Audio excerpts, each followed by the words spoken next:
ಇನ್ನು ಸುಗ್ರೀವಾಜ್ಞೆ ನೋಡಿ, ಈ ಮೈಕ್ರೋ ಫೈನಾನ್ಸ್ನವರ ಹಾವಳಿ ಇದೆಯಲ್ಲ, ಇದಕ್ಕೆ ಸಂಬಂಧಪಟ್ಟಂಗೆ ರಾಜ್ಯ ಸರ್ಕಾರ ಮೊದಲೊಂದು ಸರಿ ಆಜ್ಞೆ ಹೊರಡಿಸ್ತು, ಅದನ್ನು ಸರಿ ಮಾಡಿ ಮತ್ತೊಂದು ಸರಿ ಬಿಟ್ಟಿದೆ.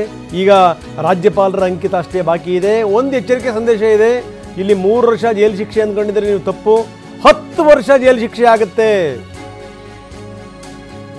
ಸುಗ್ರೀವಾಜ್ಞೆಯ ಡ್ರಾಫ್ಟ್ ಈಗಾಗಲೇ ರಾಜ್ಯಪಾಲರಿಗೆ ರವಾನೆ ಆಗಿದೆ. 10 ವರ್ಷ ಜೈಲು, ಕಂಬಿ ಎಣಿಸಕ್ಕೆ ತಯಾರಾಗಿರಬೇಕು.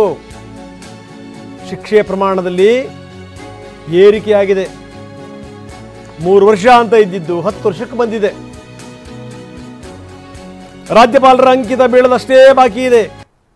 ಬಹುತೇಕ ಇವತ್ತು ರಾಜ್ಯಪಾಲರು ಅಂಕಿತ ಹಾಕ್ತಾರೆ. 10 ವರ್ಷ ಜೈಲು, 5 ಲಕ್ಷ ರೂಪಾಯಿ ತನಕ ದಂಡ. ಆದರೆ ಇದು ಎಷ್ಟರ ಮಟ್ಟಿಗೆ ಇದು ಅನ್ವಯ ಆಗುತ್ತೆ, ಲಾಗ ಆಗುತ್ತೆ ನೋಡಬೇಕು. ಯಾಕಂದರೆ ಯಾವುದೇ ಕಾರಣಕ್ಕೂ ಸಾಲಗಾರರು ನೀವೇನು ಸಾಲ ಕೊಟ್ಟಿರ್ತೀರಲ್ಲ, ಆ ಕೊಟ್ಟಿರೋರ ಮೇಲೆ, ಅವರ ಕುಟುಂಬದವ್ರ ಮೇಲೆ ಯಾವುದೇ ಕಾರಣಕ್ಕೂ ಒತ್ತಡ ಹಾಕಬಾರ್ದು, ಅವಮಾನ ಮಾಡಬಾರ್ದು, ಹಿಂಸೆ ಕೊಡಬಾರ್ದು, ಮನೆಗೆ ಹೋಗಿ ಬೀಗ ಹಾಕಬಾರ್ದು.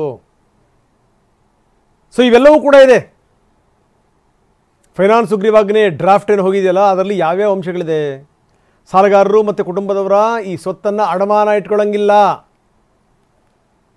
ಬಲವಂತವಾಗಿ ಸಾಲ ವಸೂಲಾತಿ ಮಾಡೋಂಗಿಲ್ಲ, ಅವ್ರ ಮೇಲೆ ಯಾವುದೇ ಪ್ರೆಷರ್ ಹಾಕಂಗಿಲ್ಲ.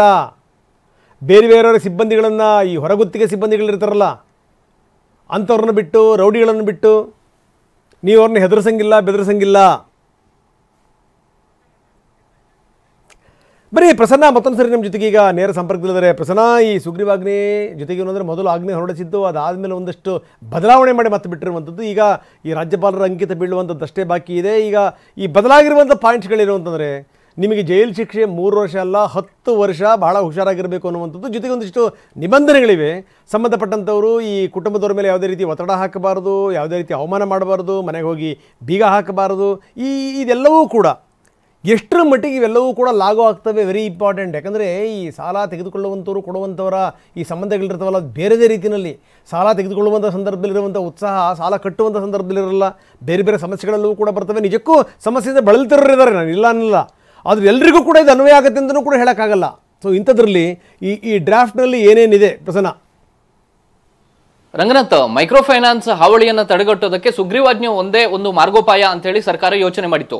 ಆದ್ರೆ ಈ ಒಂದು ಡ್ರಾಫ್ಟ್ ನ ವಿರುದ್ಧ ಅಥವಾ ಸುಗ್ರೀವಾಜ್ಞೆಯ ವಿರುದ್ಧ ಎಲ್ಲೊಂದ್ ಕಡೆ ಮೈಕ್ರೋ ಫೈನಾನ್ಸ್ ಕಂಪನಿಗಳು ಕೋರ್ಟ್ ಮೆಟ್ಟಿಲನ್ನ ಹತ್ತಬಹುದು ಅನ್ನುವಂತಹ ಆತಂಕ ಎದುರಾಗಿತ್ತು. ಈ ಕಾರಣಕ್ಕೋಸ್ಕರ ಬರೋಬ್ಬರಿ 9 ಬಾರಿ ಈ ಒಂದು ಕರಡು ಪ್ರತಿಯನ್ನ ತಿದ್ದುಪಡಿ ಮಾಡುವಂತಹ ಕೆಲಸವನ್ನ ಕಾನೂನು ಇಲಾಖೆ ಮಾಡಿದೆ.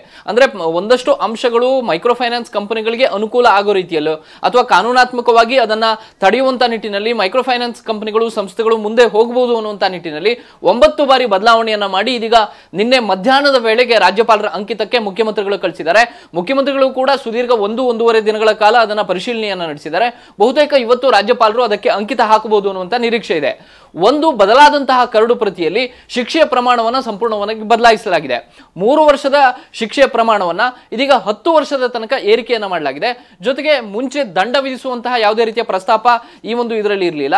ಆದ್ರೆ ಇದೀಗ 5 ಲಕ್ಷದವರೆಗೂ ಕೂಡ ದಂಡ ವಿಧಿಸುವುದಕ್ಕೂ ಕೂಡ ಅವಕಾಶವನ್ನ ಈ ಒಂದು ಡ್ರಾಫ್ಟ್ ನಲ್ಲಿ ಕಲ್ಪಿಸಿರುವಂತದ್ದು. ಇದರ ಜೊತೆಗೆ ಓಂಬುಡ್ಸ್ಮನ್ ನೇಮಕದ ಬಗ್ಗೆಯೂ ಕೂಡ ಸರ್ಕಾರ ಡ್ರಾಫ್ಟ್ ನಲ್ಲಿ ಪ್ರಸ್ತಾಪವನ್ನ ಮಾಡಿದೆ. ಅಂದ್ರೆ ಯಾವುದಾದ್ರೂ ಒಂದು ಮೈಕ್ರೋ ಫೈನಾನ್ಸ್ ಕಂಪನಿ ಮತ್ತು ಸಾಲ ಪಡೆದಂತಹ ವ್ಯಕ್ತಿಯ ನಡುವೆ ಸೆಟಲ್ಮೆಂಟ್ ನ ವಿಚಾರ ಬಂದಿದ್ದೆ ಆದ್ರೆ ಅದರಲ್ಲಿ ಓಂಬುಡ್ಸ್ಮನ್ ನ ನೇಮಕವನ್ನ ಸರ್ಕಾರ ಮಾಡುತ್ತೆ.